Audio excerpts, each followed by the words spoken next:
Hello everyone and welcome to Geek Anime channel. I'm your detective host Igor, and today we are going to deep dive into Silo Season 2 Episode 4.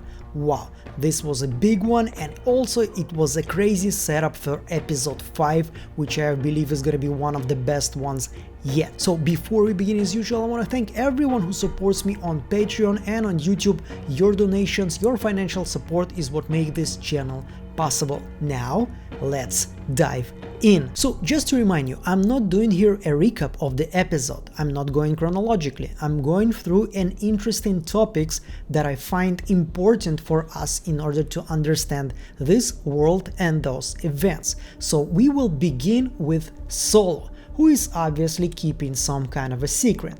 And in the first image we can see already that he is talking to Jules, and he is saying like he was reading a lot of books and he knows a lot. Since he was locked up in the server room, he probably have access to a huge library of information. So like he's talking about like the other species, the elephants and so on, and he's even given a hint to Jules how exactly to build, you know, this mechanism that will help her to breathe underwater, but she didn't really understand what he is talking about. So Solo here is an access to a lot of information, but after that many years being in a lockup, he needs a special treatment, he needs a special approach. And if Juliette will understand how exactly, you know, to talk to him, to get to his heart, she will be able to use all of this information that right now is stored in his head. So another interesting thing here is how old was Solo actually during the rebellion. He's talking here about the 20,000 Leagues Under the Sea.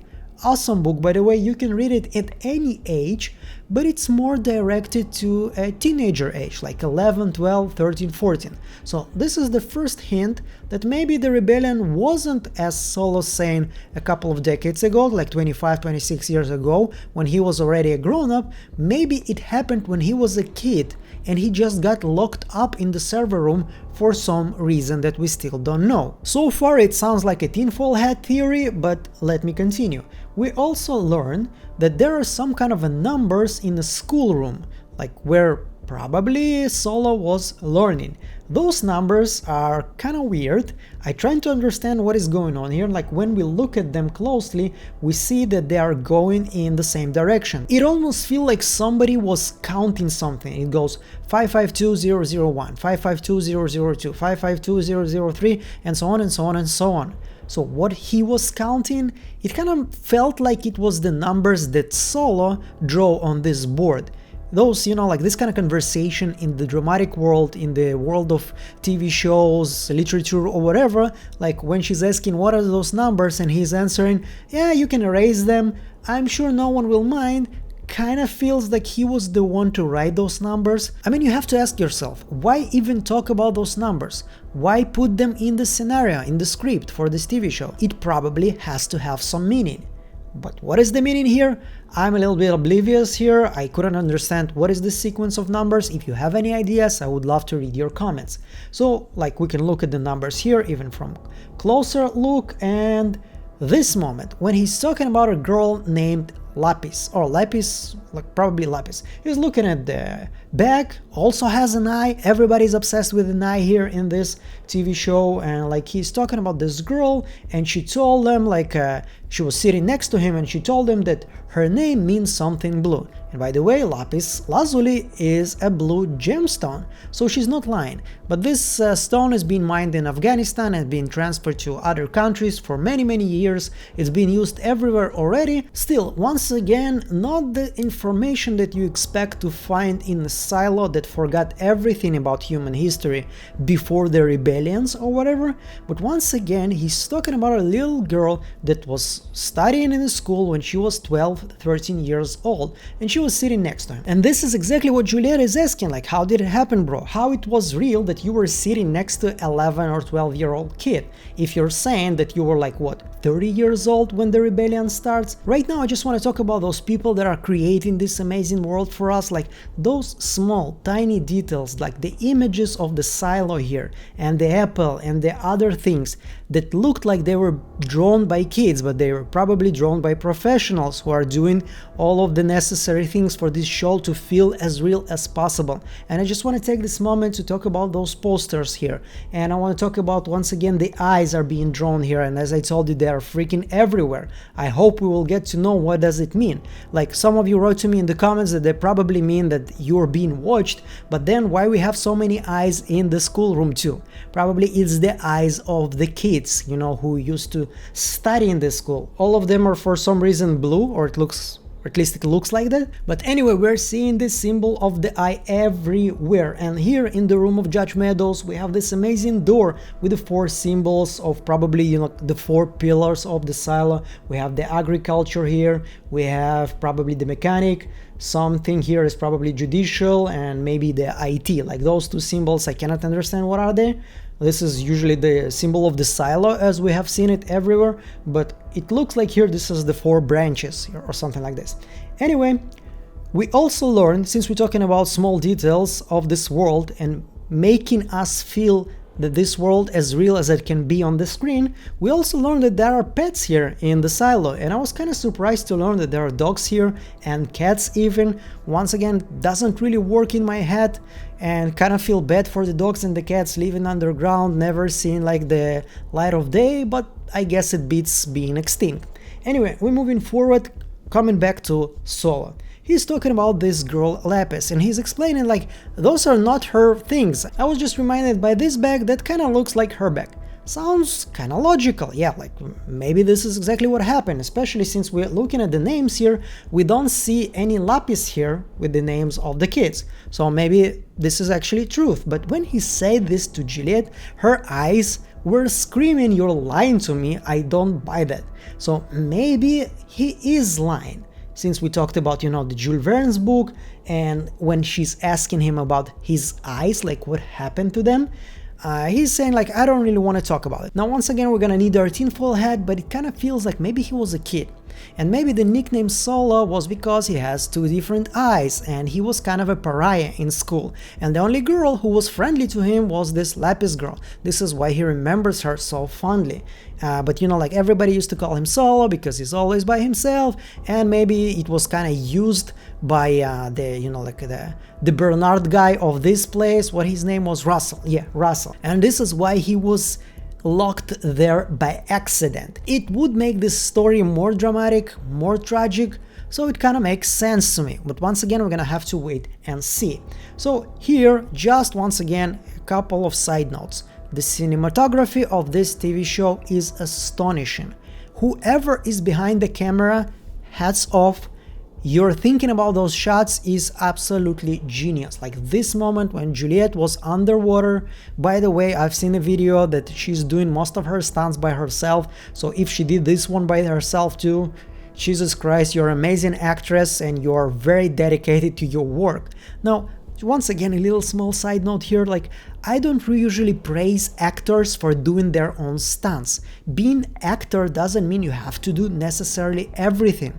But you know, if you are working on Stanislavski method, when you have to make yourself believe that you are the character, doing the stunts, experiencing the adrenaline rush will definitely help you in other scenes. Like when you need to present already somebody, a character who's been through some shit. And if you haven't been through some shit in your life ever, it will be way more difficult to portray it convincingly. Or for example, look at this moment when Juliette already emerges from the water and we can see through like some kind of a glass that Solo is pumping air for her. Once again, whoever thought about this shot, this angle of camera is a freaking genius. So another interesting detail, look at Solo's costume, especially at his sleeve. Doesn't it remind you something? You remember this guy from episode 1 from 25-30 years ago or something like this, whenever this rebellion actually happened? So either all of the people that work in this department, whatever department this is,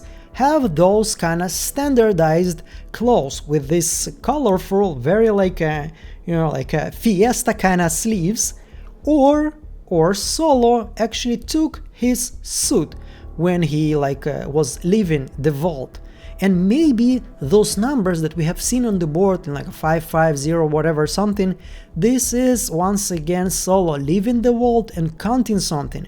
Probably not days, he wasn't alive here for 500,000 days.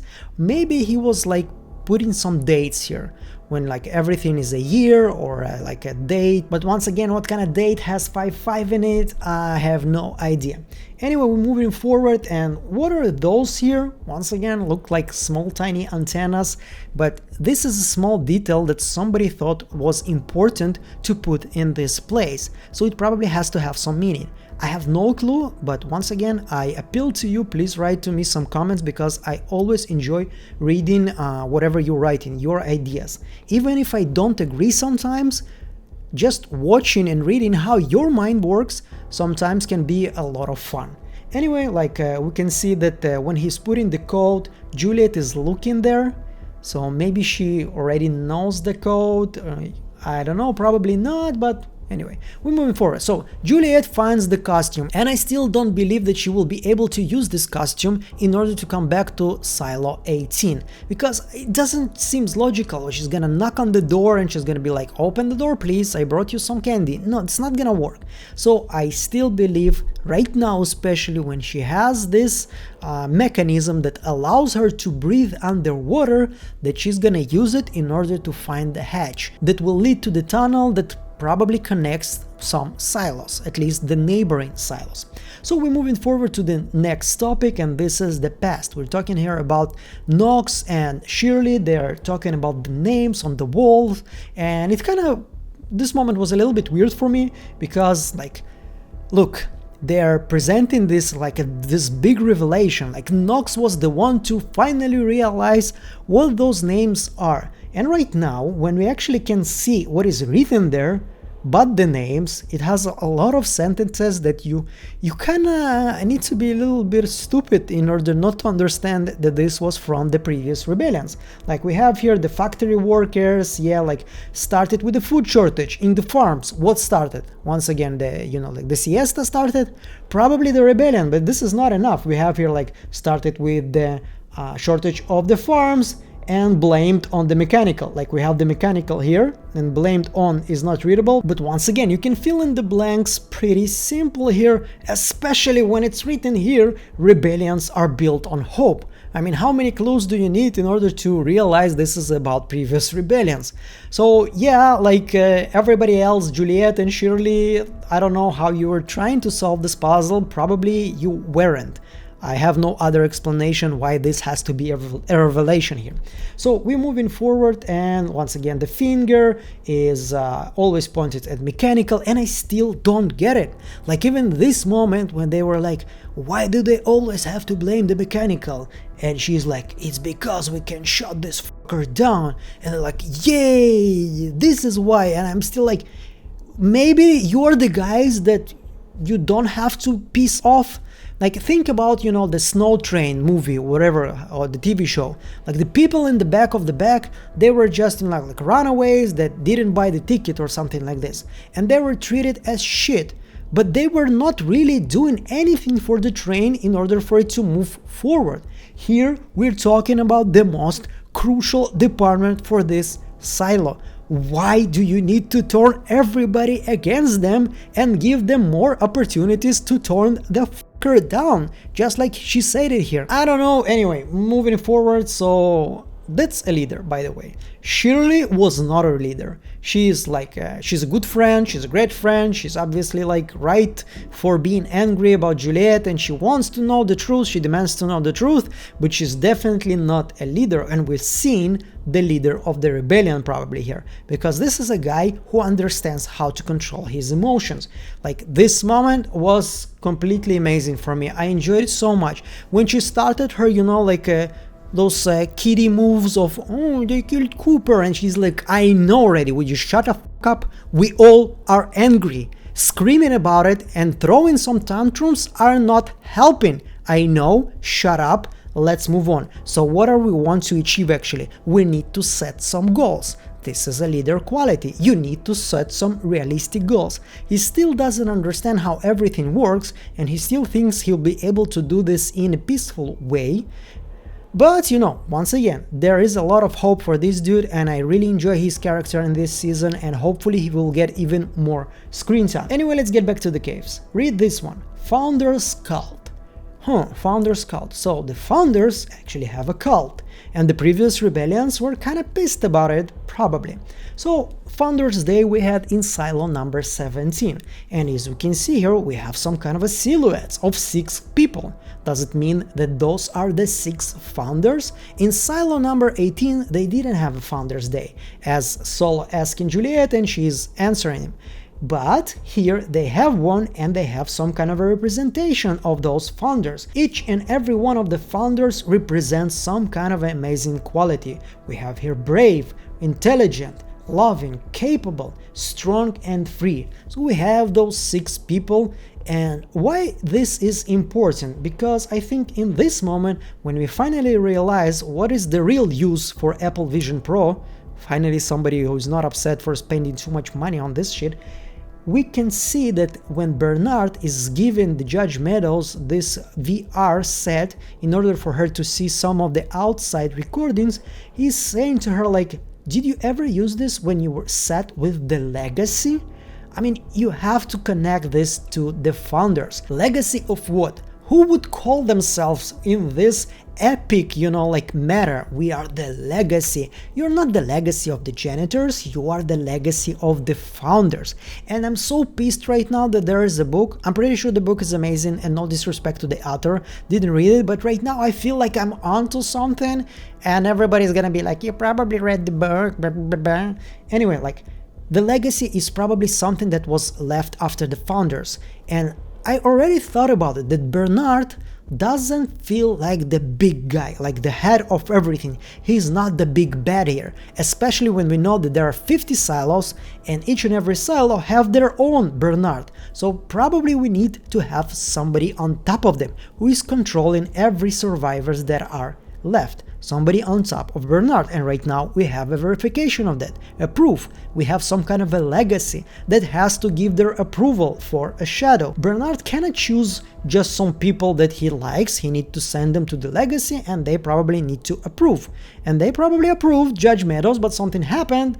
Anyway, we're gonna get to this. So, by the way, Judge Meadows, her role was way bigger in this season than the previous one, but I was so happy they didn't make her like a hero of some sort. Like, she was just a great politician. In those 2 examples, when she wanted to see the people from Mechanical and buried their request in the bureaucracy, when she basically did something for Lucas, when she like took his sentence from 10 years to 5 years, but he's not gonna be able to survive even 1 year there. She did nothing, but it feels like she did something. Like me and my girl, we enjoy listening to the true crime podcast, and many times you can hear like, and then he was sentenced to 300 years in jail, and you're like thinking, wow, do you think that 290 is not gonna be enough? And like, you know, like, let's cut his sentence from 300 years to 200 years. He got a parole. Doesn't really help that much. It doesn't really make any difference. So yeah, she was a bureaucrat, she was a politician, she wanted to escape this place, but something happened, something that broke her. Anyway, we're coming back to Bernard, and I once again don't understand why he's lying to Sims here. He's like, no, we have to bring down the temperature. The ultimate goal is to stop a rebellion, when we have seen already many times that his ultimate goal is to follow the order, and order says to him, prepare for war. You have to get ready for war. I mean, like, throwing Molotov cocktail and shooting a guy doesn't really sound like bringing temperature down, and then killing the judge, assassinating the judge, also doesn't sound like bringing the temperature down. But what is interesting here is there is some kind of a conflict between Bernard and Sim, and it's growing. Like in this moment when he's talking about Meadows, and we already saw that he probably had some kind of a feelings towards her. I mean, this is pretty obvious. Look at the way he looks at Sims. Yeah, there's not that much of a fondness in his eyes here. So this is not all. Like, after the assassination, he's saying like, Rob, I know you were the one behind all of the impeachment talks there. Yeah, it's probably gonna be good, but once again, Bernard is not that kind of person that says what's in his mind, and I think he's already plotting his revenge on Sims. we're gonna see probably some conflict here, and hopefully we're gonna understand what are Sim's true motivations, because he and his wife are obsessed in replacing Bernard. And I don't think this is just because they want to climb up on a career ladder. So once again, tinfoil hat, this is probably a book of recipes, and he's like cooking some food for Judge Meadows from this book.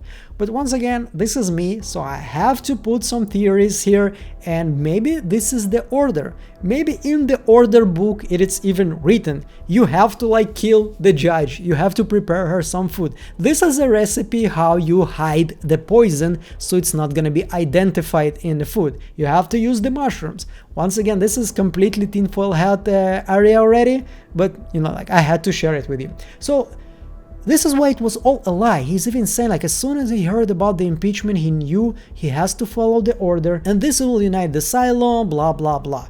Against the mechanical, by the way, because this is what's written in the order. But once again, an interesting moment here is when he shows her the Apple Vision Pro here, he's like knows exactly what's gonna happen in the recording. So he's not a complete psychopath. He's probably have been watching this recording for many, probably hundreds of times, knowing it by heart in the exact moment when you have to look there or there in order to understand what is going on. Like this is the monkey, this is the bird, and so on and so on. Yeah, he's probably have seen this recording hundreds of times, so it means he also lingers for the outside. He also dreams about this world that is being destroyed. So yeah, like this moment also important. We're coming back to this conversation. 25 years ago something happened, and when Judge Meadows understands that she's going to die, like the first question she asks is about the hard drive, and the hard drive was destroyed, but Bernard really wants to know if there is something there, and Meadows is telling him like even if you would know about it, you still won't be able to do something. Like this is probably one of the biggest riddles for me right now. What is she talking about? She's saying that this connects to Salvador Quinn, who was an IT guy 140 years ago when the rebellion starts. So all of my theories about that the timeline was a lie or whatever, not true. The rebellion did happen 140 years ago. So this happened 25 years ago. She disappeared for 4 days, and when she came back, she quit. So she learned something. Was she deciphering the message for 4 days? But whenever she went, this was a place that was not monitored by the cameras. Bernard was not able to follow her, which is interesting. Once again, there are some zones and areas that you can just leave for 4 freaking days and the janitors will not gonna be able to find you. This is interesting. Like this is once again the moment that Sim's wife is talking about. Like something happened to her. She was brilliant. She had like the greatest mind of all, and 25 years ago something happened and she became an alcoholic. But this is not all. Like this moment when Walker talks to her ex-wife, she's saying that she was like stuck in that hole, afraid to leave this for 25 years. So those events have to be connected somehow. 25 years here, 25 years there. This is not a coincidence. So maybe Judge was using Walker in order to decipher the message. Both of them understood it, and Walker just basically locked herself in this place, and Judge decided to draw her souls in the bottle. I don't know, but it's definitely something very important, and this connection probably gonna come back to us in the next episode. I don't know about you, but I'm waiting for it very much. So yeah, we have also the investigation by Paul Billings, and we're gonna have some people on the side of the rebellion from the Law and Order. Probably one of them is gonna be Paul Billings, just like in Silo 17 the leader was the sheriff, and the history repeats itself because this is all like a big psychological experiment on how to control people. So they took Coop, but they took also like Patrick Kennedy, and it kind of feels a little bit, you know, like for some people probably it will feel like it's a little bit of a stretch that Paul right away understood that this was about Patrick Kennedy just because he had a beard and a long hair. I mean, probably a lot of people have a beard and a long hair. But you know, like as a YouTuber who does a lot of those investigations for episodes like From and Silo and Severance, hopefully soon, I know the feeling. Like you have a lot of information in your head, like a lot of pieces of the puzzle that don't really connect, but as soon as something that can connect all of them like appears, even if you're not 100% sure that it works, but there's this moment, this inside feeling, intuition that this is gonna be important. Sometimes it's not, but sometimes it's like, hell yeah, this is exactly what I was been waiting and looking for. This is exactly the piece that I need in order to create the big picture. And I think this is exactly what happened with Paul. He knows how judiciary works. He knows their methods. He knows that they took Patrick Kennedy and they use prisoners in order to do some dirty work, because those are the people that never gonna come back to them. So he kind of just connect the dots here and understand that this is how they use Patrick Kennedy, and he will understand that they are doing this in order to put some oil in the fire, to make the rebellion bigger and to unite everyone against the mechanical. And I enjoyed, it's probably not a good word, but I enjoyed so much the whole of the propaganda semantics way in this episode. I mean, it's so close to home. Just open any news channel and start noticing the semantics. How are the news are being told to us? I mean, this is not one of those videos. I'm not gonna be like, let's put some tinfoil hats, QAnon, or something like that. No, not at all. But if you're gonna read the news, you're gonna see the use of semantics and how usually the press uses words in order to create the needed emotion. So, like, once again, it's not a delegation of the mechanical that's coming to visit the judge. It's the mob. Once again, you right away feel negative connotations, like this is the mob, the mechanical mob. Here we have a complete dehumanization of them. In order to kill easier people, you need to dehumanize some kind of a group and present them like somebody who deserves to die. The animals, they want to kill the silo. They want to kill the silo. I mean, this is a good reason to kill somebody if they want to destroy the whole world, right? We are grown up on the action movies when the hero kills the big bad who wanted to destroy the whole world for some reason, because he has a lot of money or something. Anyway, like, once again, the speech that Sims does here, he also a very good politician. He is presenting them once again as scenario, a hero scenario.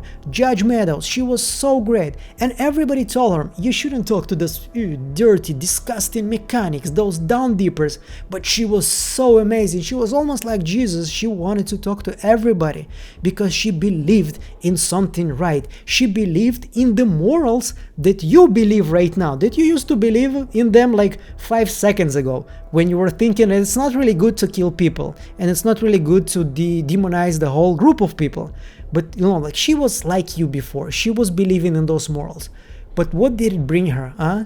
Those fucking bastards, those animals from Mechanical, they betrayed her trust and they killed her. I mean, can you imagine what a disgusting pieces of shit they are?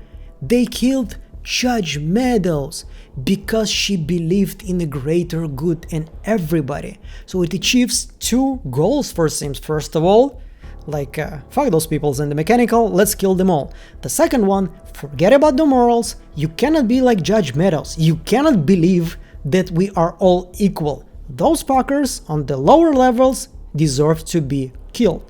So once again, I'm not gonna talk about the real world, but you can make connections by yourself. And we have seen just this moment when they are throwing the ball.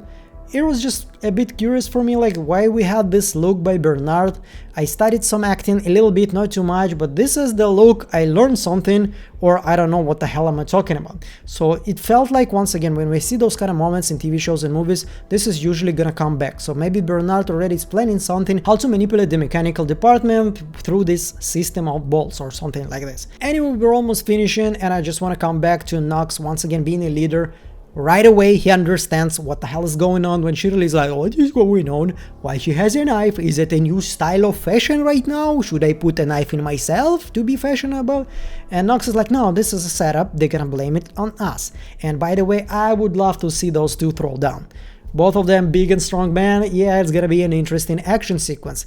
And speaking about action sequence, Silo does a great job with creating tension and action without the usual action, without the chasing scenes, without the fights, without the shooting at anybody. But like, think about season 1 when they were reconstructing the generator.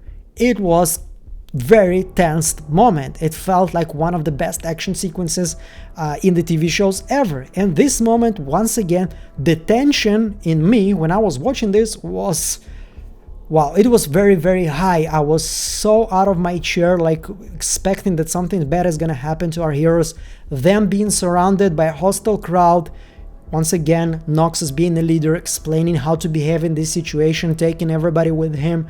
But like the music, the cinematography, the acting, everything made this moment absolutely amazing, and I cannot wait for episode 5. It's gonna be fucking amazing because this show is just getting better and better and better. And I thank you so much for watching this video. Feel free to support it in any way you want. If you don't feel like you want to support it, just by watching until this moment, you already made me very, very happy. Thank you so much for watching this, because I do those videos for you to watch them. Everything else is just a bonus. So I'm gonna see you on the next one.